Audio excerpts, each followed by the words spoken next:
Alamin naman natin ang mga balita ukol sa sektor ng mga manggagawa. Makakausap po natin ngayong umaga si Secretary Silvestre Rebello III ng Department of Labor and Employment. Magandang umaga po, Secretary. Ay, Yusek Rocky, Yusek Ben, Alben, Aljo. Kasama ko po good morning. May buntag, sir. Good morning. Kasama ko po si May buntag, Aljo. Opo, si Aljo Bendijo po. Sir, unahin na po natin ng mga katanungan na ating kasamahan sa media mula po kay Sam Medanilla. Nakapag-submit na po kaya ng proposal ang DOLE sa Department of Finance on its proposal to provide subsidy for distressed small medium companies so they could pay the 13-month pay of their workers? If yes, magkano po ang proposed budget nila at ilan po ang beneficiaries? Sam, kung nakikinig ka, yung aming proposal na isasubmit kay Secretary Dominguez ng Department of Finance ay kasalukuyan namin inahanda.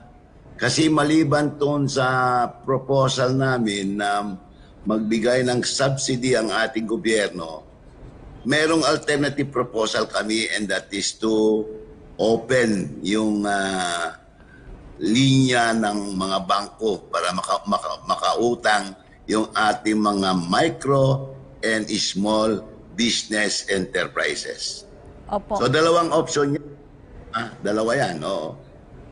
Opo. Ang pangalawang tanong po ni Sam, kailan po plano maglabas ng DOLE ng new issuance regarding 13-month pay at saka posibleng extension ng 6-month rule sa mga workers na under floating status? Sam, ilalabas namin yung order regarding doon sa 13-month pay at saka doon sa nire-request ng mga employers na extension of 6 months by tomorrow. Opo. Yung ikatlong tanong po niya, ilan na po ang beneficiaries ng AKA Patupad at CAMP program po ng DOLE using the Bayanihan 2 funding? Yung sa Bayanihan 2, aabutin siguro yung sa camp, aabutin siguro ng mga around 500 to 600,000 formal employees.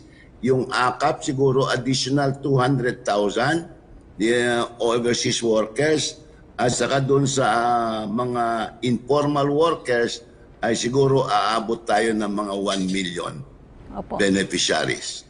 Tanong naman po mula kay Evelyn Quiroz ng Filipino Mirror, at this stage of the pandemic, what new measures are being done by the DOLE as part of the government's welfare and assistance program for migrant Filipino workers?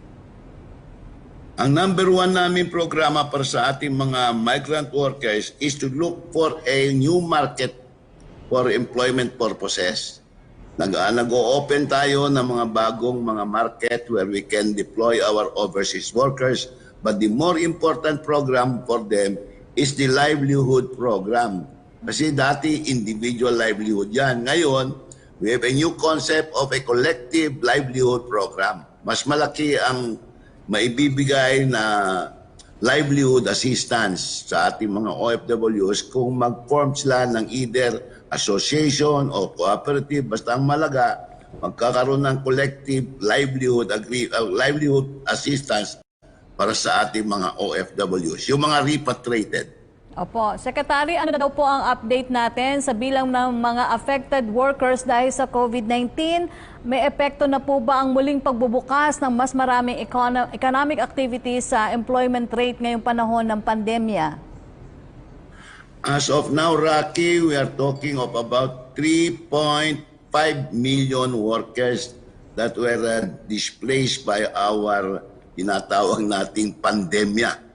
Actually, doon sa 3.5 million workers, only 300,000, less than 300,000 actually, ang na-displace permanently. Ibig sabihin ito, nagsarado na yung employer.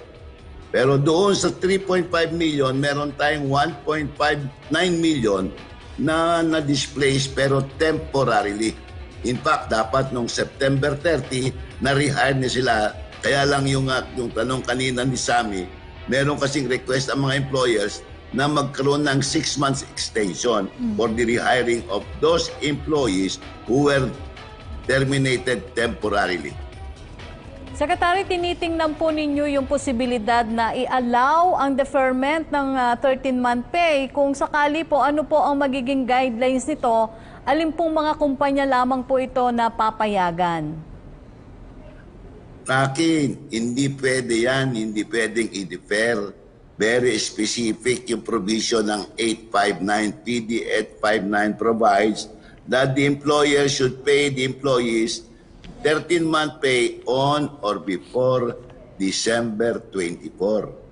Meron nagkaroon ng konting complication because yung implementing rules of and regulation that was issued by the late Cablas Ople, Secretary of Labor sa noon, meron siyang nilagay doon sa kanyang implementing rules and regulation na exception. In other words, nilagay niya doon na yung mga employers or companies in distress should be exempted from paying the 13-month pay.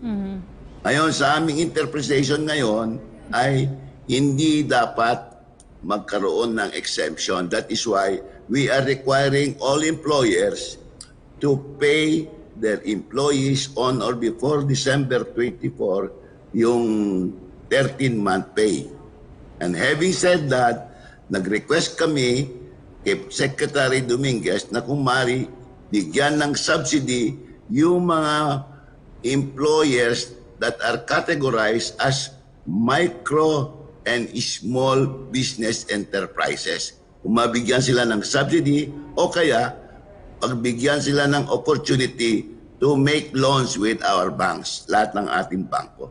Pero Secretary, may lumapit na po ba sa inyong kumpanya na talagang mahihirapan po silang magbigay ng 13-month pay dahil alam naman po natin itong epekto ng COVID-19? Ay, Rocky, wala pa naman. In fairness, wala pang lumalapit. Although, in our meeting with the tripartite sectors, yung workers and employers, about 2 days ago, nagsabi ang presidente ng ECOP na marami sa mga micro, small, and medium enterprises ang hindi makayanan ang magbigay ng 13-month pay. Pero hanggang ngayon, wala pa naman nagsasabi sa amin. In fact, I had a meeting yesterday with PAL, the officers of PAL, and they informed me that they will be terminating about 3,000 to 4,000 of their employees. Pero hindi nila sinabi, and in fact they said they've already given the 13-month pay to their employees. Okay, Secretary. Pero kumusta po yung monitoring ninyo sa mga health and safety protocols naman po sa workplace? Paano po natin sinusiguro na mahigpit pa rin po ang pagpapatupad nito? Sa gitna pa rin po ito ng mga suggestion na medyo luwagan na po ang ating restrictions. Well, tama yung decision ng ating economic advisors na luwagan na natin ng ating ekonomiya at bahala na yung ating mga inspectors to see to it na yung mga health protocols will be strictly followed. In fact, 3 ang inspector dyan eh. Yung galing sa Department of Labor, the Department of Trade and Industry, at saka sa Department of Health. So 3 nagbabantay na tinitiyak na yung mga manggagawa at yung mga employers ay sumusunod sa lahat ng mga strict health protocols. Opo. Gaano naman po karami, Secretary, yung tungkol naman sa ating mga OFWs, yung napapauwi po sa tulong ng repatriation program ng pamahalaan, may mga susunod pa po bang batch na uuwi? Alam mo, Yusek Rocky, at sa pagmamahal ng ating Pangulo sa mga OFW, even without our asking, nagbigay si Pangulong Duterte through Executive Secretary Major Dea ng 5 billion for repatriation expenses. Kaya ngayon, as of today, at 2 o'clock this morning, nakapagpauwi na tayo ng 250,000 plus OFWs. At dahil sa marami na displays, we are expecting to repatriate additional 100,000 plus of OFWs. Opo, Secretary, dahil sa mga maraming umuuwing OFWs ay hinihiling po ng mga lawmakers natin na magkaroon ng long-term employment recovery plan ang DOLE dahil magtatagal po ang economic crisis sa bansa. So ano na po ang status nito ngayon? May nakikita na po ba kayong long-term program na makakatulong po lalo na sa mga nawalan po ng trabaho dahil sa COVID-19 kasama na po yung mga nagsiuwi mula sa ibang bansa? Tungkol sa re-employment, Rocky, dalawang ginagawa namin. We are looking for alternative deployment market. And marami yan. In fact, kinahabol pa tayo. Tayo lang nag-iiwas kasi tinitiyak natin na pag pumunta sila doon ay kailangan hindi sila makontaminate ng COVID. Nandyan ang Russia, nandyan ang Eastern Europe, nandyan ang Germany, nandyan ang United Kingdom. Ang daming market. But dito naman sa local, napakaswerte natin dahil si Secretary Marky, will be talking to him later. Full blast niya yung build infrastructure program niya. Kaya ang daming mga construction workers na yung mga OFWs natin na mabenepisyohan dito sa construction industry. And then lately with the meeting with BPO, they need 30,000 call center agents. So, marami na naman tayong mga OFW na ma-accommodate dyan. But more important than that, Rocky, ay yung livelihood assistance that we will provide them na magne-negosyo na lang sila, bibigyan natin sila ng tulong. Pag nagkaroon sila ng magandang negosyo, makaka-create din yan ng job opportunity. Opo, Secretary, may pahabol po na tanong si Joseph Morong ng GMA 7. Ito po ang tanong niya. So paano daw po ang desisyon sa 13-month pay at ano yung laman ng ilalabas nila na order o ninyo na order? Dapat ilalabas ko pa yan, pero para lang hindi masyadong mabitid yung ating kaibigan from GMA. We will not postpone, we will not defer, and we will not give an exemption to the payment of the 13-month pay. The law says pay the workers the 13-month pay on or before December 24. Yan po ang ipapatupad ng Department of Labor. Okay. Ano na lang po ang mensahe nyo sa ating mga manonood, Secretary Bello? Yun po, gusto ko maliwanag sa ating mga nanonood tungkol doon pa 13-month pay kasi parang dami mga fake news kaysa daw dinidefer namin, kaysa daw binibigyan namin exception. Hindi po, maliwanag po ang batas. Kailangan December 24 or before December 24, kailangan bayaran na yung ating mga workers. Ngayon, alam natin naman na yung mga employers, they want to give, kaya lang meron talagang hindi kaya. And ito yung mga small, yung micro and small business enterprises. Yun ang tutulungan natin if our Secretary of Finance will approve our request na i-subsidize yung mga micro and small business enterprises or kung hindi natin maibigay yon, subsidy na yon, pwede natin silang bigyan ng loan facilities sa lahat ng mga bangko. Okay, Yun lamang. Maraming salamat, Rocky. Maraming salamat po, Secretary Bello III ng DOLE. Stay safe, Secretary. Thank you. Stay safe too, Rocky. Ayo dia.